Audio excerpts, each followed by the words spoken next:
દર્શક મિત્રો, news for ગુજરાતમાં આપનું સ્વાગત છે.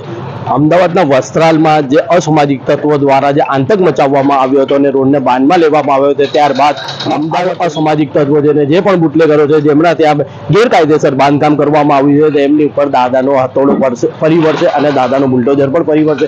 તો એવો દાદા બનાવ આપણે ઉજાલા શંકરપુરા પાસે આવેલા ત્યાં અત્યારે હાલમાં બુટલેગરોના દુકાનો અને 6 થી 7 મકાનોનો ડિમોલેશનનું તંત્ર દ્વારા કામ હાથ ધરવામાં આવેલું છે અને અહીં ચુસ્ત પોલીસ બંદોબસ્ત અને એમસીના તમામ અધિકારીઓ પણ અહીંયા હાજર છે અને ચુસ્ત પોલીસ બંદોબસ્ત ડીસીબી સહિતના તમામ લોકો પણ અહીંયા હાજર છે અને તે ગેરકાયદેસર બાંધકામનું પર આજે તંત્રનું બુલડોઝર ફરી વળ્યું છે. તો અત્યારે અમારી સાથે જો અહીંયા અધિકારી પણ મોજૂદ છે એ જો વાત કરવાનો પ્રયત્ન કરશે, અમે એમની સાથે પણ વાત કરીએ. ખાલી એટલું જ અત્યારે હાલમાં 4 બાંધકામોનું ડિમોલેશન કરેલું છે અને આગળ બીજી જે 6 દુકાનો છે એને ડિમોલેશન કરવાનું ચાલુ છે.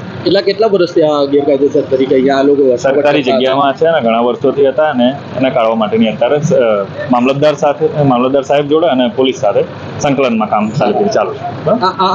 કોના મકાન હતા એમનું કોઈ નામ આપણે અત્યારે અમને કોઈ આઈડિયા નથી, પણ મામલતદાર સાહેબ અને પીઆઈ સાહેબ જોડે સંકલનમાં રહીને આપણે મશીનરીની કાર્યવાહી આપીશું. બરાબર. શંકરપુરામાં ડિમોલેશનનું કામ હાથ ધરવામાં આવ્યું. કયા બુટલેગરના ઘર હતા? આ સરખેજ વિસ્તારની અંદર આ કુલ 5 બુટલેગરના ઘર હતા જેમના વિરુદ્ધમાં અલગ અલગ ગુના દાખલ થયેલા છે. શરીર સંબંધી ગુના પણ દાખલ થયેલા છે અને પ્રોહિબિશનના પણ ગુના દાખલ થયેલા છે અને એક એનડીપીએસ નો પણ ગુનો દાખલ થયેલો છે. અલગ અલગ ઘણા ગુના દાખલ થયેલા છે.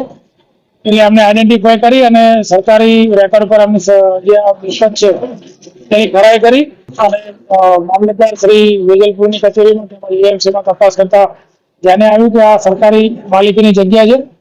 તેથી સરકારી અધિકારીઓની સાથે રાખી અને આની ડિમોલેશનની કાર્યવાહી અત્યારે ચાલુ કરેલી છે.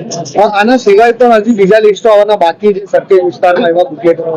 હા, બીજા પણ અન્ય જે આરોપીઓ છે જેનો ગુનાહિત ઇતિહાસ વધારે છે અને માથાભારે ઇસમો છે એમનું લિસ્ટ બનાવેલું છે અને એમની અલગ અલગ મિલકતો ક્યાં છે એની ચકાસણી કરી અને સરકારી જગ્યામાં છે તે માલિકીની છે એ પ્રકારની ખરાઈની કામગીરી ચાલુ છે. ખરાઈ થયા આવ્યા બાદ સરકારી જગ્યામાં આ મિલકતો બનાવેલી હશે એને તોડવાની કામગીરી કેટલા મકાનોનું ડિમોલેશન કર્યું? અત્યારે કુલ 6 મકાનો, 5 ઇસમોના અને 4 દુકાનો ડિમોલેશન કરવામાં આવ્યું છે. જે મકાનો હતા તેમને ડિમોલેશન કરવામાં આવ્યું છે અને જે ગેરકાયદેસર સરકારી જગ્યા ઉપર આ લોકોએ બાંધકામ કર્યું હતું તેના કારણે આ બાંધકામનું ડિમોલેશન હાથ ધરવામાં આવ્યું છે.